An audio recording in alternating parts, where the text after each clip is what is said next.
À l'heure où je vous parle, il y a 51 vidéos mises en ligne sur la chaîne. Peut-être que vous les avez déjà toutes vues. En tout cas, ce qui est sûr, c'est que pour chacune de ces vidéos, j'ai des petites anecdotes que personne ne connaît et c'est de ça qu'on va parler aujourd'hui.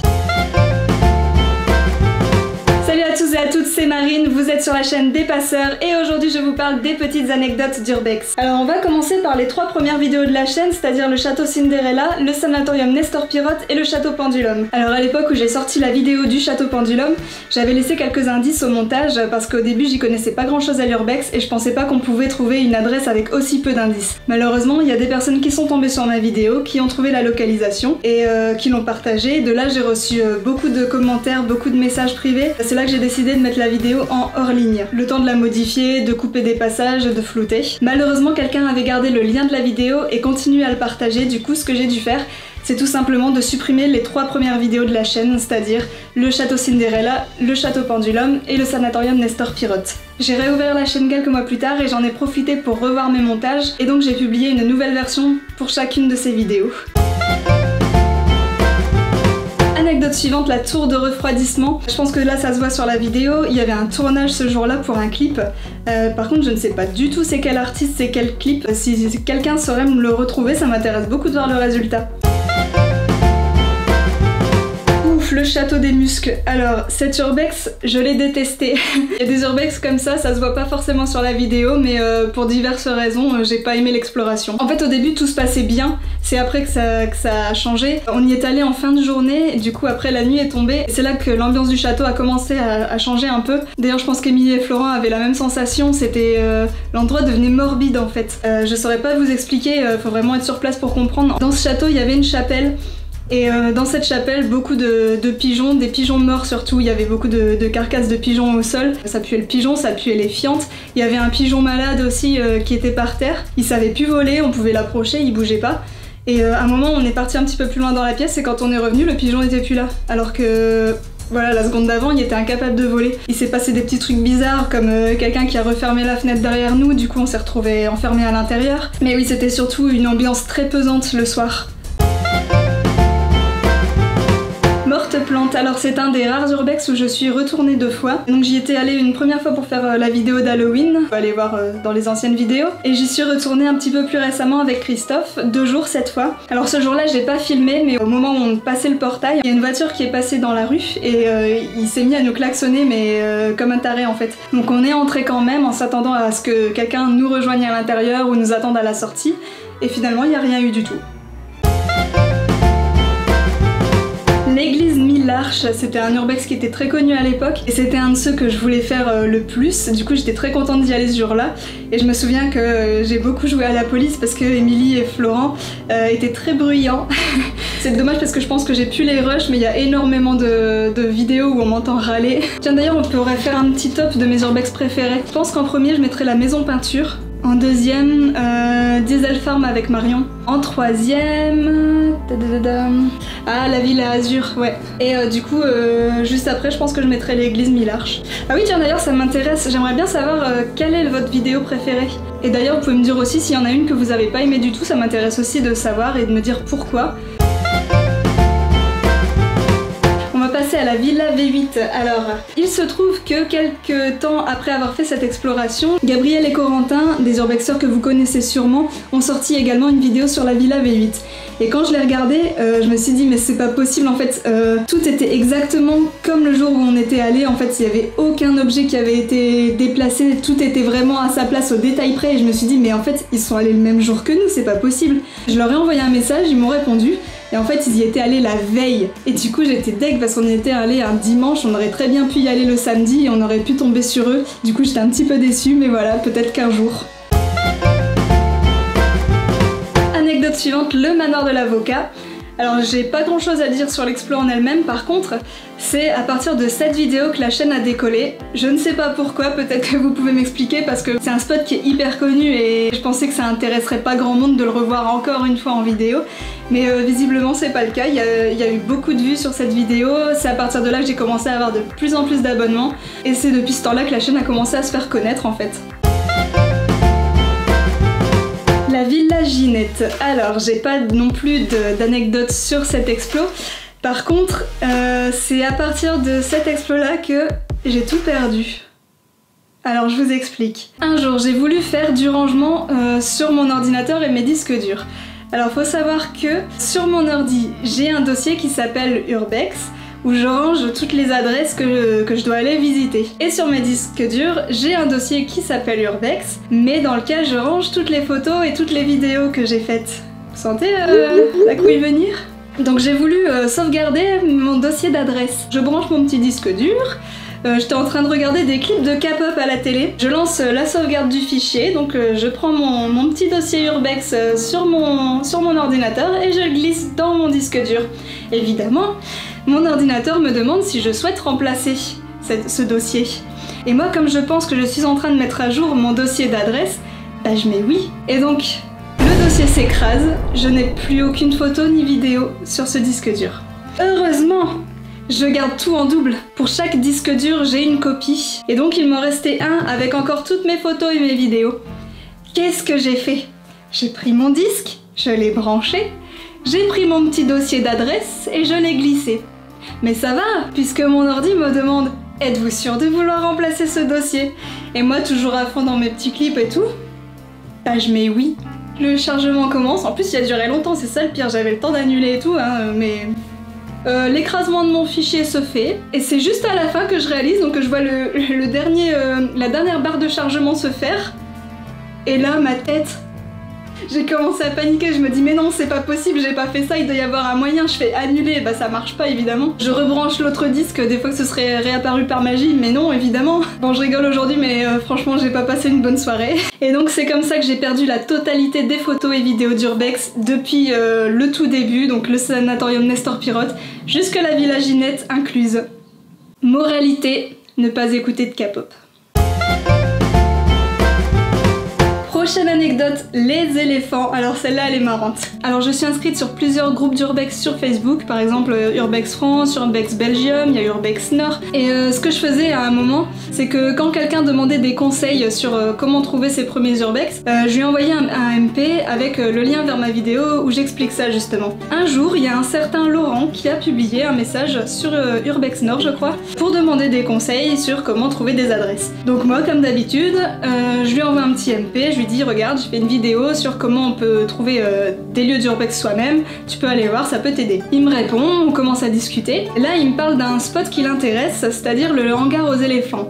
Alors moi, j'avais l'adresse, je ne lui ai pas donné, mais je l'ai aidé un petit peu en fait à la trouver. Donc il m'a dit, il m'a envoyé des photos de hangar, il me dit est-ce que c'est là, est-ce que je suis sur la bonne piste. Donc moi j'ai essayé de l'aider un petit peu. Et puis à un moment, comme il y avait beaucoup de mal à trouver, je lui ai dit tape ça dans Google, tu vas l'avoir. Donc il a tapé ce que je lui ai dit de taper, et il a pas trouvé.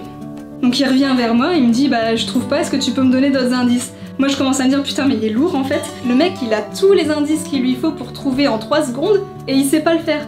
Au bout d'un moment il y arrive enfin, et il me propose d'aller ensemble à cette Urbex. Mais moi le gars, comme je le trouvais archi lourd, parce qu'il trouvait pas ses adresses avec tous les indices du monde devant lui, j'avais pas envie d'y aller en fait. Au début j'ai dit oui pour être gentille quoi, mais je me suis dit bah c'est pas grave, le moment venu je trouverai bien un truc et j'irai pas quoi. Le moment arrive, donc c'était la veille de partir, il est revenu me parler, me dire bon c'est toujours ok pour demain et tout.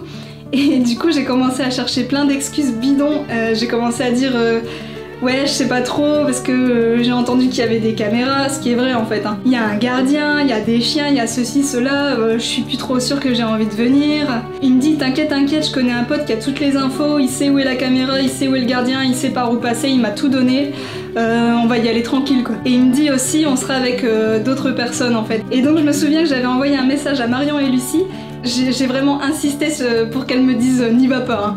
J'ai dit voilà il y a un mec, il veut qu'on aille en Urbex ensemble, je vais être toute seule avec des mecs que je connais pas. En plus il est lourd, il trouve pas ses adresses, il me relance tout le temps pour que je l'aide, pour que je lui donne des indices. Est-ce que vous y seriez allé ou pas? Et moi je m'attendais à ce qu'elles me disent non, parce que je les avais vraiment guidées vers le non en fait.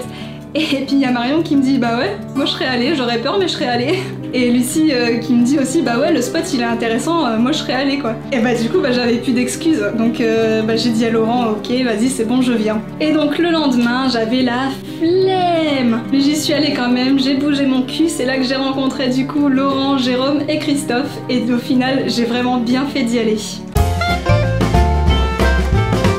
La maison de l'ours. Ah oui, donc ouais, celle-là c'est le bordel jusqu'au bout. Hein. Là, la maison de l'ours c'était censé être une maison en super état, encore meublée et tout. Et Laurent s'était trompé dans l'adresse, il nous avait emmené dans une maison complètement éclatée. Au final, on était quand même allé à la vraie maison de l'ours quelques jours après et on avait déclenché une alarme. Du coup, j'ai pas pu vous montrer l'intérieur de la maison et je m'étais dit je vais mettre une photo en fait pour illustrer, pour montrer aux gens voilà ça ressemblait à ça en fait. Mais j'ai pas pensé, je sais pas pourquoi, d'habitude je fais pas ça. J'ai pris une photo qui n'était pas à nous en fait. J'ai pris cette photo à une fille sans demander la permission, du coup je me suis fait tuer. J'ai dû flouter la photo après avoir publié le montage sur YouTube, du coup il y a un flou dégueulasse sur la vidéo. Et en plus de ça, je m'étais trompée de maison encore. Au lieu de prendre une photo de la maison de l'ours, j'ai pris une photo qu'elle avait fait dans une autre maison, je ne sais plus laquelle. Cette maison de l'ours en fait c'est du grand n'importe quoi, on se sera planté mais jusqu'au bout quoi. Alors la Villa Azur c'est un des lieux que j'ai préféré, on a eu beaucoup de chance d'ailleurs de l'avoir en bon état puisque quelques temps après notre exploration, il y a des gens qui sont venus taguer les lieux, qui ont tout cassé et quelques temps encore après la maison a brûlé. Donc apparemment d'après les infos que j'ai eues, donc il n'y a rien de sûr mais ce serait pas des urbexeurs qui auraient mis le feu à la maison, contrairement à ce que j'entends beaucoup, il y en a beaucoup qui disent c'est à cause de vous, ceux qui mettent des photos, des vidéos, mais apparemment, je dis bien apparemment, ça n'aurait rien à voir avec des urbexeurs. D'ailleurs Jérôme y est retourné, du coup je vais vous mettre quelques petits extraits qu'il a pris en vidéo portable pour vous montrer un petit peu le carnage. Donc il reste vraiment plus rien. C'est vraiment malheureux parce que c'est une maison qui était vraiment magnifique, qui aurait pu être reprise. Mais voilà, voilà ce qu'il en reste. Alors Da Vinci, c'est un urbex qu'on a fait deux fois du coup, une première fois pendant le road trip et une deuxième fois avec l'équipe de France 3. Ils avaient demandé si c'était possible de mettre un passage en fait où on me voit monter la vidéo et je me souviens que j'étais complètement paniquée, en fait j'étais stressée. Et au moment de faire le montage, en plus mon ordi a commencé à bugger, je sais plus ce qu'il faisait mais en gros bah, c'était impossible de faire mon montage quoi et je faisais des trucs débiles, genre je fermais des applications, Marion elle me disait mais pourquoi tu fais ça en fait, ça sert à rien, pourquoi tu fermes Spotify pour aller faire du montage, c'est quoi le rapport entre les deux? Quand j'ai enfin réussi à ouvrir mon logiciel de montage, bah, je faisais n'importe quoi, je commençais à aligner mes vidéos, puis finalement je changeais d'avis, je supprimais tout, je mettais autre chose, enfin je savais pas par quoi commencer parce que je savais pas ce qu'ils allaient mettre dans leur reportage, je savais pas ce qu'ils voulaient. Et du coup, bah, j'étais complètement perturbée et je faisais du grand n'importe quoi. Anecdote suivante, le sanatorium Inez Palmer qui fait partie des urbex que j'ai le plus détesté. Comme j'ai dit tout à l'heure, ça se voit pas toujours dans les vidéos mais il y a des urbex que j'ai pas du tout aimé tourner et ce sanatorium en fait partie parce que ce jour-là il pleuvait vraiment beaucoup, il faisait très froid. Il y avait beaucoup de boue par terre et donc ce jour-là j'ai bousillé ma lampe frontale parce qu'elle a pris l'eau. On a dû se faufiler dans des trous un peu dégueulasses, plein de poussière avec des grosses araignées. J'ai vraiment pas aimé cette urbex, vraiment pas. En plus de ça, la salle de théâtre était plongée dans le noir complet. Du coup pour les photos, si t'avais pas du bon matériel, bah c'était impossible de prendre ta photo. Et moi j'ai pas de trépied en fait, j'emprunte toujours aux garçons. Et donc sur la vidéo, il me semble que le passage du théâtre est assez court. À cause du manque de luminosité et aussi parce que bah, j'en avais marre en fait, j'avais envie de rentrer au chaud. La maison des trois neveux. Quand on est sorti de la maison, il y avait les voisins en fait qui avaient une très bonne vue sur le jardin de la maison abandonnée qui nous ont vu du coup sortir. Au lieu de venir nous dire bah, qu'est-ce que vous faites là ou d'appeler la police ou quoi, bah ils nous faisaient coucou en fait. Il y a des gens qui nous regardent dans la maison juste là-bas, ils nous font coucou. La maison trotteur. Alors ça c'est une anecdote sur quelque chose que j'ai vu au montage mais que j'avais pas vu sur place. Peut-être que vous l'avez remarqué vous aussi. Je vous remets le passage, celui où je vois une frise en fait avec les tailles des enfants qui habitaient ici avant. Tout en bas de la frise, il y a un certain Dominique avec un premier trait, donc il était très jeune, hein, c'est tout en bas. Un deuxième trait un petit peu au-dessus. Et ensuite si vous regardez le reste de la frise, il apparaît plus. Je pense que malheureusement, c'est un enfant qui est mort très jeune.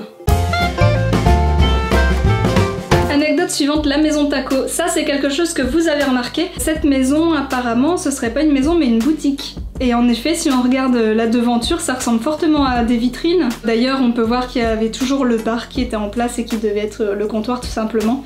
Donc je ne sais pas du tout une boutique de quoi. Mais ouais, du coup, si vous avez des infos sur cette maison, je suis preneuse. Alors pour les urbex que je n'ai pas citées, c'est que j'avais pas d'anecdote à vous raconter. J'en ai une sur une vidéo qui n'est pas encore sortie.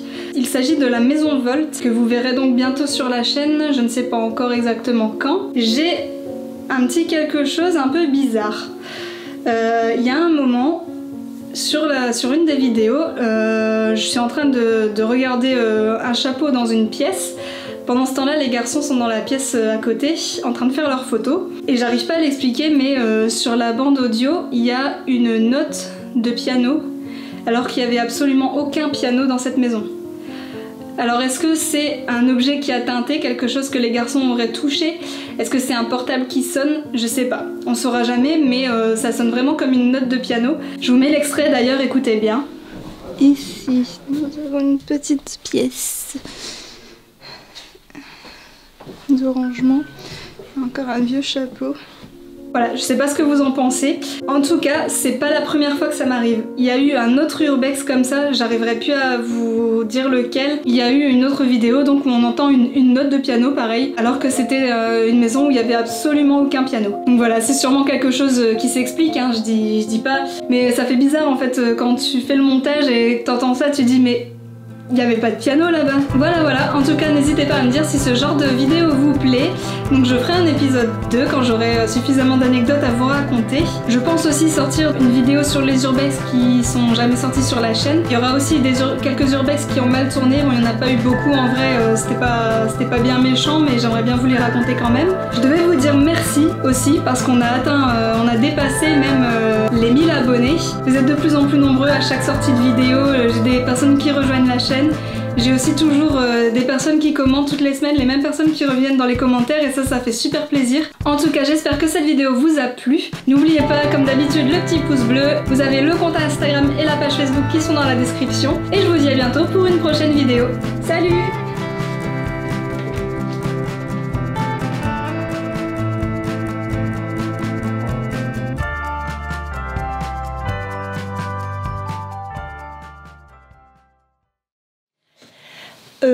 Je vous ai pas parlé de la pire anecdote de la chaîne quand même. Regardez ça. Ce que je suis obligée de faire quand je tourne une vidéo entre guillemets en studio. Alors à la base c'est ma chambre et je dois faire un bordel pas possible parce qu'en fait c'est une pièce qui résonne à fond et du coup ça va pas du tout quand je dois parler. Et du coup ben je ramène plein de bordel pour la remplir le plus possible. Je mets des trucs sur les murs et maintenant ben faut tout ranger. Demandez à Laurent, tiens, en ce moment il est toujours en train de ranger des urbex. Peut-être qu'il veut bien venir ranger mon appart.